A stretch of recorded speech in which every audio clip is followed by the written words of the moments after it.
Hello, my name's Gregg Braden, and I'd like to welcome you to today's very special presentation of the Divine Matrix, Bridging Time, Space, Miracles, and Belief.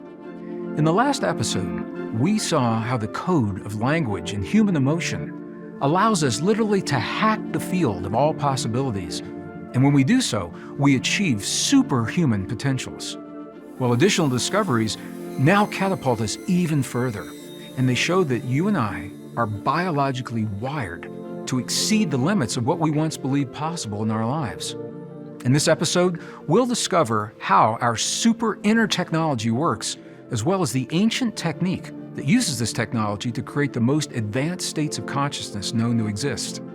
When I was in school in the 1950s, 60s, and the early 70s, I was taught that there are 4 brain states that we operate in between our waking everyday reality and the deepest states of sleep. Well, new discoveries have changed all that. They show us that now those 4 states are only part of the picture. Now we know that there are at least twice that number of brain states, and I believe very possibly even more. Now here's what I mean by this. Typical brain states of the past began at the bottom of the scale with the very slow delta waves, the long waves that range between 0.5 and 3 cycles per second, or hertz. These are the waves that we typically experience in our really deep states of sleep, sometimes when we don't even know that we're dreaming. The next brain state is a little bit faster, but it still is a slow wave as well. It's called the theta brain state. And these are long waves. They range between 3 cycles per second, or 3 hertz, and 8 cycles per second. So this is the brain state that we experience as like light meditation, or we begin drifting into sleep and in the typical dream states. And it's also the brain state that is associated with very deep states of healing. And that's going to be important for where we're going as we go through these new brain states. Well, following the theta brain state, or the alpha waves that range between 8 and 12 hertz, 8 and 12 cycles per second. Alpha, that's where we experience a very deep relaxation. And when we first begin to meditate, when you close your eyes, you take those first few deep breaths and you shift your sympathetic and parasympathetic nervous systems, this is the state that we begin to drift into. And from alpha, the next is the beta, the very common brain state. It's typically ranging between about 12 and 36 cycles per second, or 12 and 36 hertz. And this is our typical everyday waking brain state. Hopefully the state that you're probably in when you're watching me right now. So in the past, this is where our definition of brain states has ended. When I was in school, when I was in the university, this is where the definition of the brain states ended. But new discoveries now have changed all that. And what I find really fascinating is that these discoveries were made possible through documenting the meditative techniques of Tibetan monks. It was only when scientists went into the monasteries in Tibet and they took, at that time, relatively primitive equipment, and they began to monitor the brain waves of these monks, that they discovered that something was happening in their bodies that was beyond what had been documented in the past. Now, in the 1990s, Tibet was very accessible to me. I had the opportunity to do a number of trips, pilgrimages, and I was leading groups for 26-day trips through 12 monasteries and two nunneries into some of the highest altitude monasteries, just under 17,000 feet above sea level. So I'm sharing this with you because I had the opportunity to see the monks, the nuns, the abbots actually practicing these traditions, actually moving into the states. And I also had the opportunity to see the attempt to document what some of these monks were doing. And I say and emphasize the word attempts because it didn't work as well as researchers had hoped. They could obviously tell that something was happening. They couldn't really get a handle on what it was. So it was only when they were able to invite those monks and nuns and abbots from those high altitude monasteries in the Tibetan plateau into the laboratory here in the United States. And they used really sophisticated equipment that was too big, too massive, too heavy to transport all the way into Tibet. And they were able to use scanning techniques, MRIs and CT scans, to actually see what was happening in the brain and the body of these people as they were going through this process, that science was able to document the advanced brain states that I'm going to share with you right now. So all of this is relatively new. It's a relatively different way of thinking about it. Even recently, I was at a conference and I was talking to a medical doctor after a presentation that I had made. And the doctor came up to me and he said, "How come we don't know about these new brain states that you're sharing?" He said, "They're not teaching us this stuff." So this is how new this information is. And I want to emphasize, I don't think this is the end. I don't think it's over. I think we've opened the door to an understanding of human potential.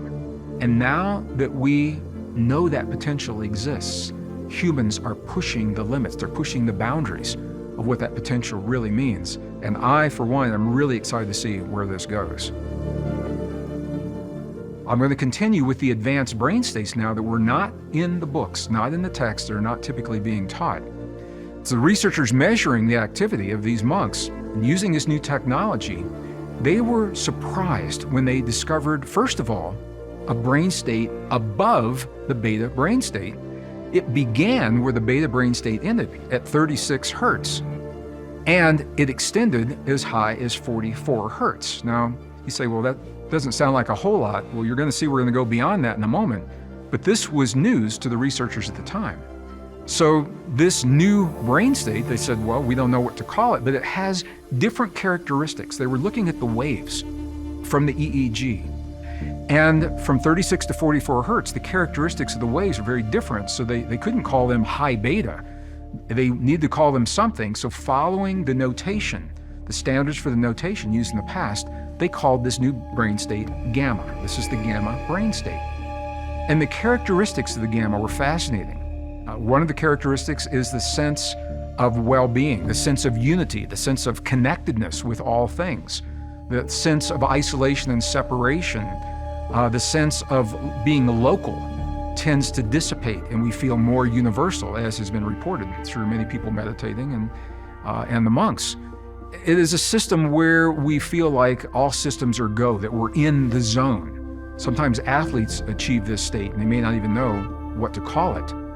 But the more the researchers explored the higher brain states revealed by the monks and the nuns, the higher the numbers appeared to go. And they discovered yet another range of waves that had gamma characteristics.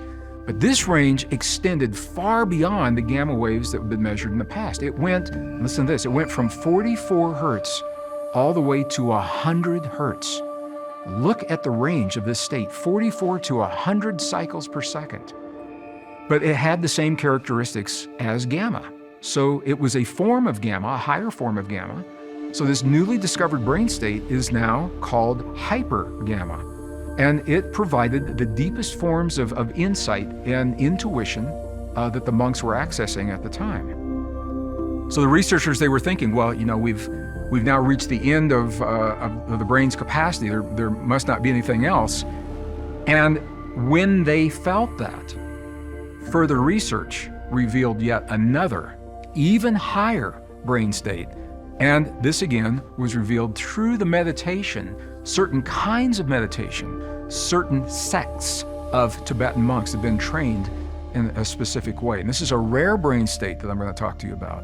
It exceeds everything believed to be humanly possible in the past. It exceeds hyper gamma. It begins at the high end of the hyper gamma at 100 hertz. Listen to this.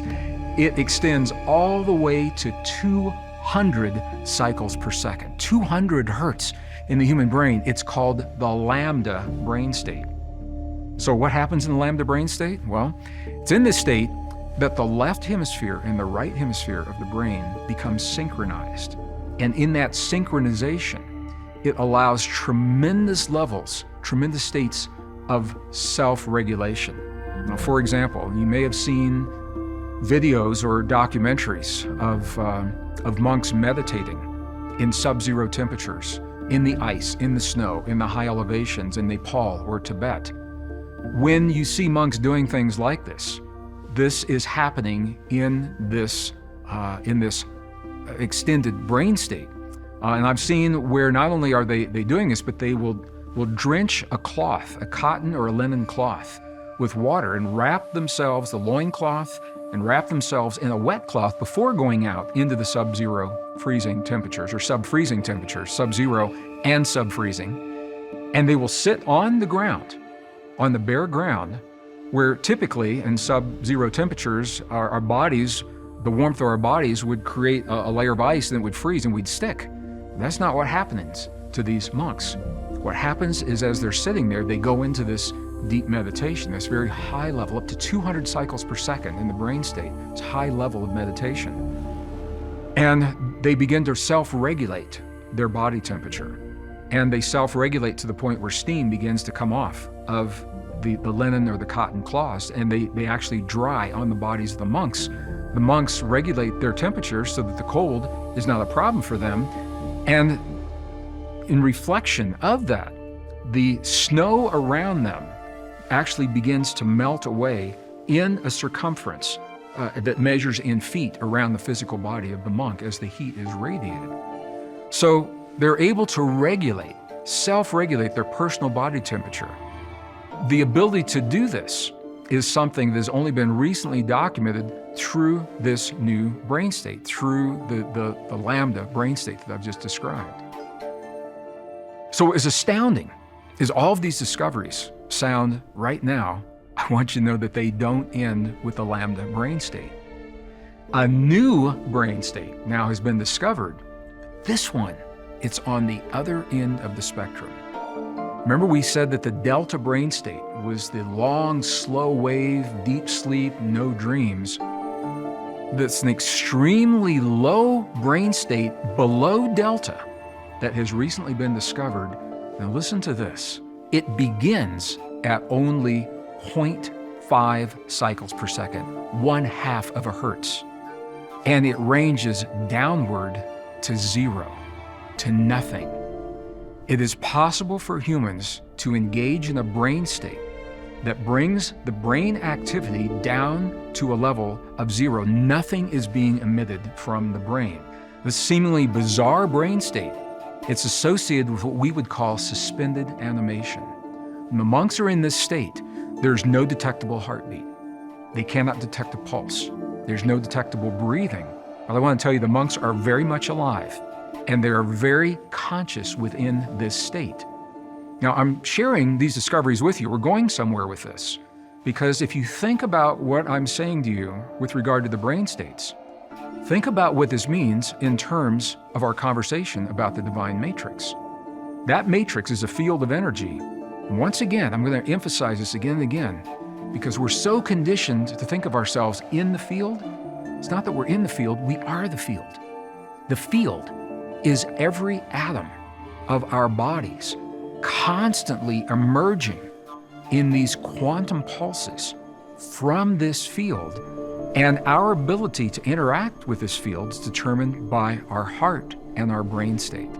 So what I'm sharing with you are brain states that now give us access to places and experiences in this field in ways that science has never recognized in the past. Now, I'm not saying that ancient and indigenous peoples didn't know this. Of course they did. I mean, the monks have been doing this for at least 1,500 years.